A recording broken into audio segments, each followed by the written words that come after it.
Hello అండి. నమస్తే అందరికీ. కరోనా తర్వాత మలయాళ సినిమాలకు టాలీవుడ్‌లో మంచి ఆదరణ లభిస్తోంది.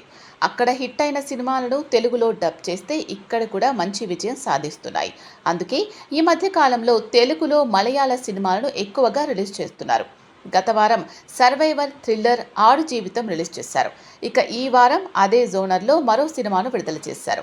అదే 'మంజుమ్మల్ బాయ్స్'. ఇటీవల మలయాళంలో రిలీజ్ అయి 200 కోట్లకు పైగా వసూళ్లు సాధించాయి. ఇప్పుడు అదే పేరుతో ప్రముఖ నిర్మాత సంస్థ మైత్రి మూవీ మేకర్స్ తెలుగు ప్రేక్షకుల ముందుకు తీసుకొచ్చింది. మరి ఈ చిత్రం ఎలా ఉంది? ప్రేక్షకులు ఈ చిత్రాన్ని అలరించారా లేదా అనేది ఈ వీడియోలో చూద్దాం. వీడియో ఎండ్ వరకు చూడండి. ఈ సినిమా కథ 2006 ప్రాంతంలో జరుగుతుంది. కేరళలోని కొచ్చికి చెందిన కుట్టన్ సుభాష్తో పాటు మరికొంతమంది స్నేహితులు ఊర్లోనే చిన్న చిన్న పనులు చేసుకుంటూ సరదాగా జీవితాన్ని గడుపుతూ ఉంటారు. ఈ గ్యాంగ్కి మంజుమ్మల్ బాయ్స్ అనే పేరు కూడా పెట్టుకుంటారు. వీరంతా కలిసి ఒకసారి తమిళనాడులోని కొడైకెనాల్ టూర్కి వెళ్తారు. అక్కడ అన్ని ప్రదేశాలు చూసి చివరకు గుణా కేవ్స్కి వెళ్తారు.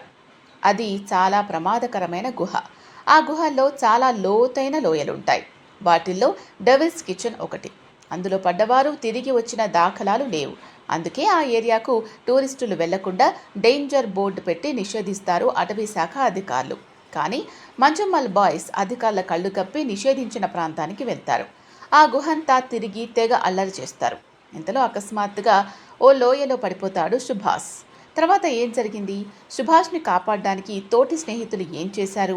వారికి పోలీస్ శాఖ, ఫైర్ డిపార్ట్మెంట్ ఎలాంటి సహాయాన్ని అందించాయి? చివరకు సుభాష్ ప్రాణాలతో బయటపడ్డాడా లేదా అన్నది తెరపై చూడాల్సిందే. నిజ సంఘటనలను ఆధారంగా చేసుకుని సినిమాను తెరకెక్కించి హిట్ సాధించడంలో మలయాళ ఇండస్ట్రీయే మొదటి స్థానంలో ఉంటుంది. అక్కడ ఎక్కువగా యథార్థ కథలతోనే ఈ సినిమాను తీసి దాన్ని ప్రేక్షకుల్ని కనెక్ట్ అయ్యేలా చేస్తారు. మంజుమ్మల్ బాయ్స్ కూడా ఒక యథార్థ కథే. 2006లో జరిగిన సంఘటన ఇది. కేరళకు చెందిన కొంతమంది స్నేహితులు కొడైకెనాల్ టూర్కి వెళ్తే అందులో ఒకరు లోయలో పడిపోతాడు. ఎర్నాకులం మంజుమ్మల్ బాయ్స్ సాహసం చేసి మరీ తమ స్నేహితుడిని రక్షించుకుంటారు. దీన్నే కథగా అల్లుకొని మంజుమ్మల్ బాయ్స్ని తెరకెక్కించాడు దర్శకుడు చిదంబరం. కథగా చూసుకుంటే మంజుమ్మల్ బాయ్స్ చాలా చిన్నది. ఇంకా చెప్పాలంటే తరచూ పేపర్లో కల్పించే ఒక చిన్న ఆర్టికల్ అని చెప్పొచ్చు. లోయలో పడిపోయిన తన స్నేహితుణ్ణి ఒక వ్యక్తి ప్రాణాలకు తెగించి మరీ కాపాడతాడు. ఇదే మంజుమ్మల్ బాయ్స్ కథ.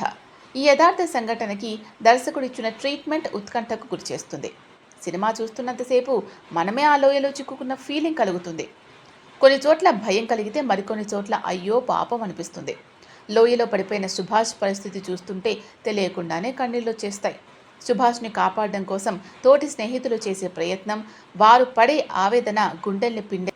అదే సమయంలో ఇలాంటి ప్రమాదాలు జరిగినప్పుడు పోలీసులు, ఇతర అధికారులు వ్యవహరించే తీరును కూడా చాలా సహజంగా చూపించారు. కథనం నెమ్మదిగా సాగడం కొంతమేరకు ఇబ్బందిగా అనిపిస్తుంది. మంజుమ్మల్ బాయ్స్ నేపథ్యాన్ని పరిచయం చేస్తూ సినిమా ప్రారంభించాడు దర్శకుడు. కొడైకెనాల్ టూర్ ప్లాన్ చేసే వరకు కథంతా సింపుల్గా సాగుతుంది. తెలుగు ప్రేక్షకులకు తెలిసిన ముఖాలు కూడా కాకపోవడంతో ఒకానొక దశలో కాస్త బోర్ కొడుతుంది. ఎప్పుడైతే కొడైకెనాల్కి వెళ్తారో అక్కడి నుంచి కథనంలో వేగం పుంజుకుంటుంది. సుభాష్ లోయలో పడిన తర్వాత ఉత్కంఠ మరింత పెరుగుతుంది. ఫస్ట్ హాఫ్లో అదేమీ లేకున్నా మంజుమ్మల్ బాయ్స్ చేసే అల్లరి ఆకట్టుకుంటుంది. ఇంటర్వెల్ సీన్ ఉత్కంఠను పెంచేలా ఉంటుంది. ఇక సెకండ్ హాఫ్ అంతా కూడా కొంచెం ఇంట్రెస్టింగ్గానే ఉంటుంది. ఎందుకంటే లోయలో పడ్డం అదంతా తీయడం కాబట్టి కొంచెం ఇంట్రెస్టింగ్గా ఉంటుంది. సో మంజుమ్మల్ బాయ్స్ మూవీ ఒకసారి చూడొచ్చు.